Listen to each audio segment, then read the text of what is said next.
నిజామాబాద్ జిల్లా కోటగిరి మండల కేంద్రంలో ముగ్గురు కుల పెద్దలు ఒక కుటుంబాన్ని కుల బహిష్కరణ చేశారని స్థానిక అంబేద్కర్ విగ్రహం వద్ద నిరసన తెలిపిన బాధిత కుటుంబం.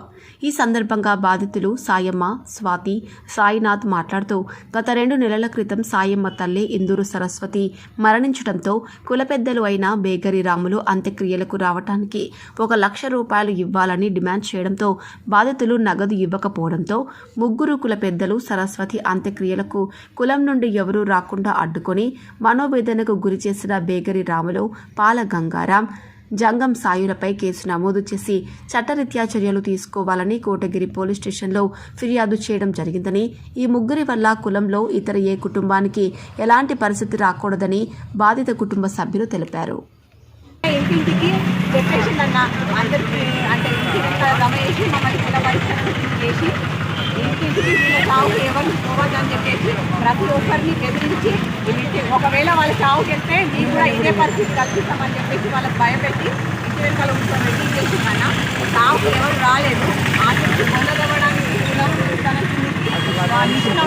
అంటే యాదకన్నకి కూడా ఎవరు రాలేదు. అయితే మేము పొక్కరికి చెప్తున్నామన్న. పొక్కరికి చెప్తున్నాము. అతను కూడా ఏమన్నారు, నువ్వు తవ్వినావంటే బాగున్నది, నిన్ను కూడా ఏం చెప్తామనంటే అతను కూడా భయప్రాంతంలో గురి చేసి అతను కూడా అతను తెలిపోయిందన్న. చివరికి టైం గడుపుతూనే వచ్చింది. ఎదురైనా నాప్పటికి ఎవరు రాలేదు. కులం మనుషులు రాలేదు. అదే విధంగా వీళ్ళు కుల పెద్దలు కూడా ఎవరు రాలేదు. ఎవరిని రాని ఇలా శనివారం రోజు చనిపోయిందన్న. శనివారం రోజు చనిపోతే మన కులం ప్రకారం కుల పెద్దలకు చెప్పి సాగు చేయాల్సింది ఉంది కాబట్టి కుల పెద్దలు యాగరాములు, జంగం సాయి, పాలగంగారం కుల పెద్దలు అయితే వాళ్ళకి చెప్దామని చెప్పేసి మా అమ్మ ఇంటికి వెళ్ళింది. ఫస్ట్ ఇంటికి తెలియాలని చెప్పేసి వాళ్ళ ఇంటి యాగరాములు ఇంటికి పోతే సాగు చేయడానికి 1 లక్ష రూపాయలు డిమాండ్ చేసింది సార్. 1 లక్ష రూపాయలు డిమాండ్ చేసిన అదేవిధంగా ఏమన్నాడంటే నువ్వే వెళ్ళి ఇంటింటికి చెప్పుకోపో అని చెప్పేసి చెప్పింది సార్.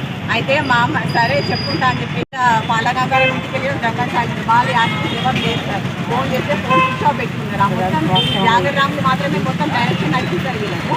అయితే ఇంటింటికి చెప్పేసిందన్న అందరికీ అంటే రమేష్ మమ్మల్ని చేసి ఇంటింటికి వీళ్ళ చావుకి ఎవరు పోవద్దని చెప్పేసి ప్రతి ఒక్కరిని బెదిరించి ఒకవేళ వాళ్ళ చావుకి వెళ్తే మీకు కూడా ఇదే పరిస్థితి కల్పిస్తామని చెప్పేసి వాళ్ళకి భయపెట్టి ఇంటి వెనకాల రెడీ చేసిందన్న.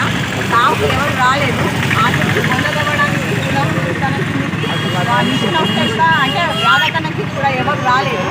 అయితే మేము పొక్కరికి చెప్తున్నామన్న. పొక్కరికి చెప్తున్నాము. అతను కూడా ఏమన్నారు, నువ్వు తవ్వినావంటే బాగున్నది, నిన్ను కూడా ఏం చెప్తామనంటే అతను కూడా భయప్రాంతంలో గురి చేసి అతను కూడా అతను తెలిపోయిందన్న. చివరికి టైం గడుపుతూనే వచ్చింది. ఎదురైనా నాప్పటికి ఎవరు రాలేదు. కులం మనుషులు రాలేదు. అదే విధంగా వీళ్ళు కుల పెద్దలు కూడా ఎవరు రాలేదు. ఎవరిని రాని